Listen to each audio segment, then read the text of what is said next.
दोस्तों दुनिया के कई फ्यूचरिस्टिक प्रोजेक्ट में से एक भारत का ये अंडमान एंड निकोबार प्रोजेक्ट भी शामिल है, पर इसके बारे में बहुत कम लोग जानते हैं और शायद इसकी वजह है इसके पीछे की कंट्रोवर्सी। अब दोस्तों भारत का ये मेगा प्रोजेक्ट जितना बड़ा है उतनी ही बड़ी इसकी कंट्रोवर्सी थी और यही वजह है कि इस परियोजना को लेकर शुरुआती दिनों में ज्यादा लोग अवेयर नहीं थे। आप इस प्रोजेक्ट को ना इस सदी का सबसे बड़ा प्रोजेक्ट भी कह सकते हो, क्योंकि इस परियोजना में भारत सरकार अंडमान एंड निकोबार आइलैंड को संपूर्ण रूप से डेवलप करने जा रही है। लेकिन बहुत समय से भारत सरकार इसको लेकर ज्यादा कुछ कर नहीं पाई, बिकॉज EIA और EAC जैसी संस्था नीति आयोग को 5 सालों से कोर्ट कचहरी के चक्कर लगवा रही थी। पर दोस्तों इस प्रोजेक्ट के बनने से तो पूरी तरह से भारत का ही फायदा है, तो इसके बनने पर इतना ज्यादा कंट्रोवर्सी क्यों? तो आज की इस वीडियो में जानेंगे कि सदी का सबसे बड़ा प्रोजेक्ट यानी Andaman and Nicobar mega project को लेकर क्या कुछ नया अपडेट है और इसके पीछे की क्या कंट्रोवर्सी थी, इसके बनने से हमें क्या फायदा है और क्या नुकसान।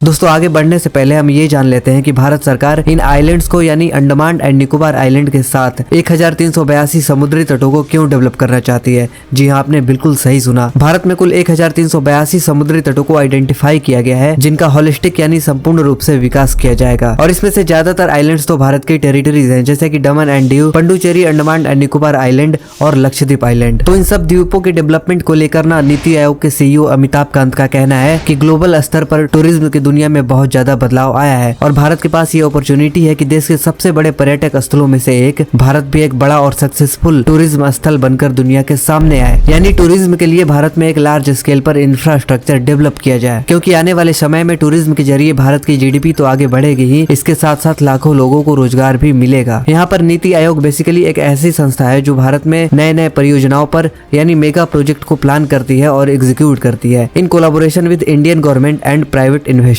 यानी आप बस इतना समझ लो कि नीति आयोग भारत के लिए एक थिंक टैंक है। 2017 में भारत सरकार ने आइलैंड डेवलपमेंट एजेंसी IDA के साथ मिलकर इस परियोजना का बागडोर पूरी तरह से नीति आयोग को सौंप दिया गया और यहाँ से शुरू हुआ holistic development of islands programme. NITI Aayog को पूरे 1 साल लग गए इस प्रोजेक्ट से रिलेटेड डेटा इकट्ठा करने में, सारी प्लानिंग करने में। 2018 में यानी ठीक 1 साल बाद नीति आयोग ने कुछ सरकारी विशेषज्ञों की कमेटी बैठाई, जिसमें अपना एक रिपोर्ट सबमिट करा जिसका नाम था होलिस्टिक डेवलपमेंट्स। और इस मीटिंग में एक्सपर्ट पैनल्स ने 4 प्रोजेक्ट को प्लान करा था। वैसे ये कॉन्फ्रेंस खास उनके लिए भी था जो इस प्रोजेक्ट में पैसे इन्वेस्ट कर सके, यानी कि प्राइवेट इन्वेस्टर्स। दोस्तों यहाँ तक तो सब कुछ ठीक था, लेकिन विवाद तो तब शुरू हुआ जब नीति आयोग ने 2019 में अंडमान एंड निकोबार आइलैंड के डेवलपमेंट को लेकर एक स्ट्रेटेजिक लोकेशन और साइज दुनिया के सामने एक डॉक्यूमेंट फाइल रिवील करा। दरअसल होलिस्टिक डेवलपमेंट के नाम पर निकोबार आइलैंड के एक ऐसे हिस्से को चुना गया था जिसका नाम गैलेथा बे है, जो कि इस छोटे से आइलैंड का एक बहुत ही महत्वपूर्ण हिस्सा है। अब ऐसा मैं इसलिए कह रहा हूँ क्योंकि गैलेथा बे कुछ रेयर और एंडेमिक स्पेसीज का घर है, जिसके बारे में हम आगे बात करेंगे। तो जैसे ही नीति आयोग ने इन आइलैंड्स डेवलपमेंट के प्रोजेक्ट को दुनिया के सामने ट्रांसपेरेंट करा, तो इन 2 इन्वायरमेंटल एक्टिविस्ट के नजर में भी आ गए। EAC यानी एक्सपर्ट अप्रेजल कमेटी और EIA यानी इन्वायरमेंटल इम्पैक्ट असेसमेंट। इन दोनों संस्थाओं को बनाया ही गया है ताकि कोई भी कहीं भी मुंह उठाकर किसी तरह का प्रोजेक्ट शुरू ना करे, किसी तरह का कंस्ट्रक्शन शुरू ना करे। इन संस्थाओं के द्वारा एक बार एनालाइज किया जाता है कि उस कंस्ट्रक्शन साइट पर किसी भी तरह का बायोलॉजिकल या इन्वायरमेंटल इम्पैक्ट तो नहीं पड़ रहा। उसके बाद ही उस पर्टिकुलर लैंड पर कंस्ट्रक्शन करने के लिए परमिशन दी जाती है। खैर नीति आयोग के द्वारा ठीक ऐसे ही लापरवाही बरती गई थी। 2021 तक नीति आयोग पूरी तरह तैयार था,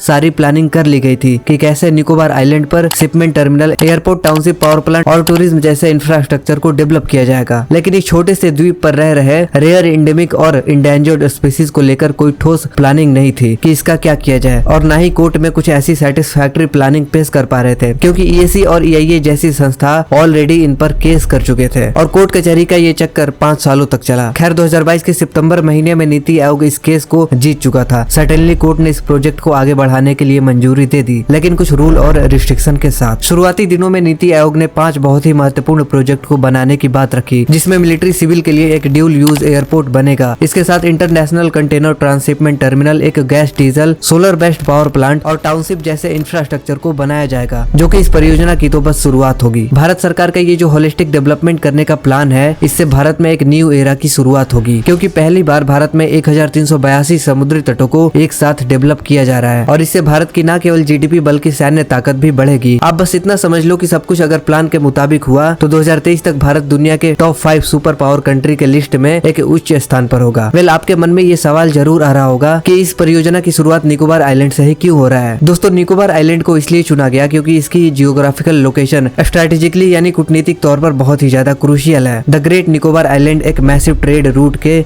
बीच में पड़ता है, यानी ये छोटा सा द्वीप हमारे लिए किसी सोने के खदान से कम नहीं। लेकिन दोस्तों वो कहते हैं ना, कुछ पाने के लिए कुछ खोना पड़ता है। हमने फायदे के बारे में तो बहुत बातें कर ली और इसमें कोई शक नहीं कि इस प्रोजेक्ट के बनने से भारत एक टूरिस्ट हब बन जाएगा। इसके साथ लाखों लोगों को डायरेक्ट रोजगार मिलेगा, भारत की जीडीपी छलांग मारेगी और सैन्य ताकत इतना बढ़ जाएगा कि चाइना जैसा देश भी हमारे सामने कुछ नहीं होगा। लेकिन इसके साथ ही हम सैकड़ों रेयर स्पीसीज के घरों को और इस आइलैंड के 40% बायोडायवर्सिटी को पूरी तरह खो देंगे। सिर्फ गैलेथा बे के पास ही 14 species of mammals, 71 species of birds, 26 species of reptiles, 10 species of amphibians, 113 species of fish रहती हैं। इतना ही नहीं बल्कि कुछ ऐसे भी रेयर इंडेंजर्ड स्पीसीज इस आइलैंड पर रहते हैं जो पूरे दुनिया में बहुत कम पाए जाते हैं, जैसे कि crab eating macaque, Nicobar megapode, serpent eagle, salt water crocodile, marine turtles और रेक्टिकुलेटेड पाइथन्स। इसके अलावा 1761 जनजातियों का ये घर भी है। खैर अब देखना यह है कि आज की हमारी ये टेक्नोलॉजी इन लाइफ फॉर्म्स को बचा सकती है या नहीं, इनको एक सूटेबल क्लाइमेट, एक दूसरा घर दे सकती है या नहीं। वैसे आपका इस पूरे आइलैंड डेवलपमेंट के परियोजना पर क्या कहना है कमेंट में जरूर बताना और इस चैनल को आप सब्सक्राइब करके सपोर्ट कर सकते हो। मिलते हैं किसी नए वीडियो में किसी नए टॉपिक के साथ, तब तक के लिए बाय।